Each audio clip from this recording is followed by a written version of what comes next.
इस लेक्चर में हम लीनियरिटी प्रॉपर्टी के बारे में पढ़ेंगे।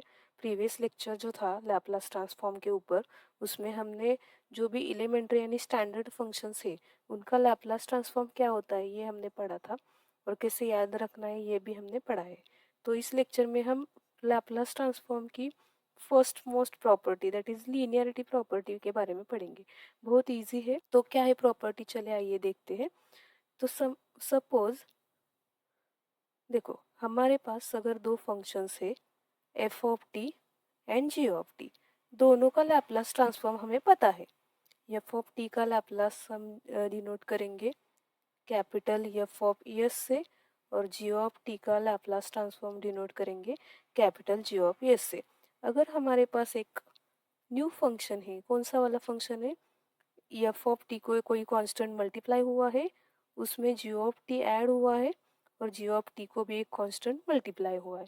इस टाइप का अगर हमारे पास न्यू फंक्शन है जिसमें एफ ऑफ टी और जी ऑफ टी आए हैं, तो इसका लैप्लास हम लीनियरिटी प्रॉपर्टी से क्या लिख सकते हैं। ये जो कांस्टेंट है ए, हमें लैप्लास के बाहर लिखना है, f of t plus minus जो भी साइन है b Laplace of g of t. ये लीनियरिटी प्रॉपर्टी का स्टेटमेंट है। उसका क्या मतलब है, अगर हमारे पास दो या दो से ज़्यादा भी चलेगा फंक्शन की एडिशन या सब्सट्रैक्शन है और उसके बाहर लैप्लास है, तो हम क्या कर सकते हैं, Laplace of the first term plus minus Laplace of the second term, इस प्रकार हम स्प्लिट अप कर सकते हैं या सेपरेट आउट कर सकते हैं। और जो भी कांस्टेंट है उन्हें हम लैप्लास साइन के बाहर लिख सकते हैं। यहाँ ए एंड बी दो कांस्टेंट मल्टीप्लाई होके आए थे functions f of t and g of t को, उनको हमने लैप्लास साइन लैप्लास के बाहर लिख दिया।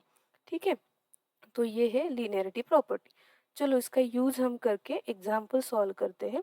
एक सिंपल एग्जाम्पल लेते हैं। फर्स्ट एग्जाम्पल, हमें लैप्लास ट्रांसफॉर्म फाइंड करना है 3 times e raise to 2t minus 2 times sine 5t का।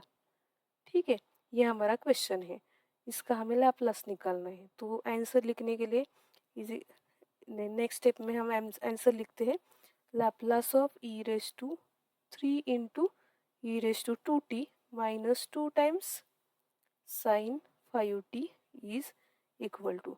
अब देखो यहाँ पे दो अलग अलग फंक्शंस है, एक फंक्शन है 3 ई रेज टू 2t, दूसरा है 2 साइन 5t। इन दोनों के बीच में कौन सा साइन आया है, निगेटिव साइन यानी सब्सट्रैक्शन का साइन। अगर एडिशन या सब्सट्रैक्शन का साइन है दो या दो से ज़्यादा फंक्शन के बीच में, तो हमें यहाँ लैप्लास ट्रांसफॉर्म की लीनियरिटी प्रॉपर्टी यूज़ करनी है। सिंपल क्या है, पहले फंक्शन का लैप्लास ट्रांसफॉर्म लेना है एंड देन सेकेंड फंक्शन का। फर्स्ट वाला फंक्शन क्या है, 3 ई रेज टू 2t, तो 3 कांस्टेंट है उसे बाहर लिख दो। लैप्लास ट्रांसफॉर्म किसका लेना है, ई रेज टू 2t का। अगेन देन माइनस साइन है आगे, 2 कांस्टेंट है, take outside the Laplace. Laplace transform किसका आएगा, साइन 5t का। ठीक है, अब हमें क्या करना है, इसकी वैल्यू जो है Laplace of e raise to 2t and Laplace of sine 5t, वो फॉर्मूला यूज़ करके निकालनी है। प्रीवियस लेक्चर में हमने फॉर्मूलेज पढ़े थे, अगर आपको नहीं पता है तो आप वो वाला लेक्चर हम देख सकते हैं। ठीक है, तो फॉर्मूला लिखते हैं। ये क्या है, ई रेज टू 80 का लाप्लास क्या आता है, किसी कमेंट सेक्शन में आप बता सकते हो। Laplace transform of e raise to 80 क्या होता है, 1/s माइनस ए। तो यहाँ ए की जगह क्या आया है, 2 आया है, तो आंसर क्या आएगा, 1/s माइनस 2। बाहर का जो 3 है वो एज इट इज़ रहेगा, माइनस यहाँ का 2 कांस्टेंट एज इट इज़। अब किसका लैप्लास निकालना है, लैप्लास ऑफ साइन 5t। उसके लिए कौन सा फॉर्मूला है, साइन 80 के लैप्लास का। उस आंसर क्या होता है, लैप्लास ट्रांसफॉर्म क्या होता है, a/s² प्लस ए स्क्वेयर। हमारे क्वेश्चन में साइन 80 की जगह साइन 5t यानी ए की जगह 5 आया है, तो इस आंसर में ए की जगह 5 रिप्लेस करके लिखना है 5/s² प्लस 5 स्क्वायर। सिर्फ सिंप्लीफिकेशन बाकी है, 3 इंटू 1 3 आएगा, divided by S minus 2, 2 into 5 10 आएगा, divided by S square plus 5 square, कितना होता है 25। ये हो गया है हमारा आंसर। इस प्रकार हम लीनियरिटी प्रॉपर्टी यूज करते हैं। चलो और एक एग्जांपल सॉल्व करते हैं। हम सेकेंड क्वेश्चन लेंगे। लैप्लास ट्रांसफॉर्म हमें फाइंड करना है cos 3t minus e raise to minus t plus 7, ये वाला क्वेश्चन है। इसका लैप्लास फाइंड करना है। देखो यहाँ पे 3 अलग अलग फंक्शंस आए हैं, उनकी एडिशन सब्सट्रैक्शन आई है, तो लीनियरिटी प्रॉपर्टी यूज करके हम सेपरेट आउट कर सकते हैं। पहला फंक्शन कौन सा है, cos 3t का, उसका लैप्लास लिखना है, that is Laplace of cos 3t। Then minus sine है, minus Laplace of e raise to minus t plus यहाँ पे क्या आया है 7। देखो 7 कांस्टेंट है तो हम लैप्लास के बाहर लिखना है, तो यहाँ पे 7 को कोई अलग फंक्शन मल्टीप्लाई होके नहीं आया है, तो कौन सा मल्टीप्लाई होगा फंक्शन, 1 होगा। जहाँ भी कांस्टेंट होता है, ओनली कांस्टेंट होता है, तो 7 को 7 इंटू 1, सो इसलिए यहाँ पे हम क्या करेंगे, 1 का लैप्लास लिखेंगे। ये चीज़ आपको ध्यान में रखनी है, बहुत इंपॉर्टेंट है। अब cos 3t का लैप्लास, क्या फॉर्मूला है, लैप्लास ऑफ cos 80, उसके लिए क्या आंसर आता है, s upon s square plus a square.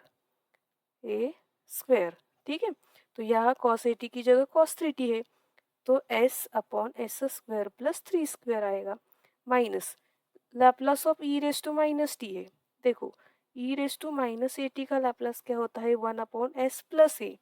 यहाँ ए की जगह क्या आया है, 1 आया है, टी को कुछ भी मल्टीप्लाई नहीं है, मतलब 1 है वहाँ पे, सो 1 अपॉन एस प्लस 1 आएगा प्लस 7 इंटू लैप्लास ऑफ 1 का लैप्लास क्या होता है, 1/s।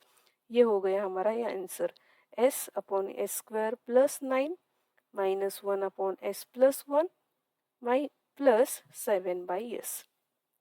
इस प्रकार हम लीनियरिटी प्रॉपर्टी यूज कर सकते हैं। कब यूज कर सकते हैं, अगर हमारे पास जो भी फंक्शंस है वो एडिशन या सब्सट्रैक्शन के फॉर्म में दिए हुए हैं।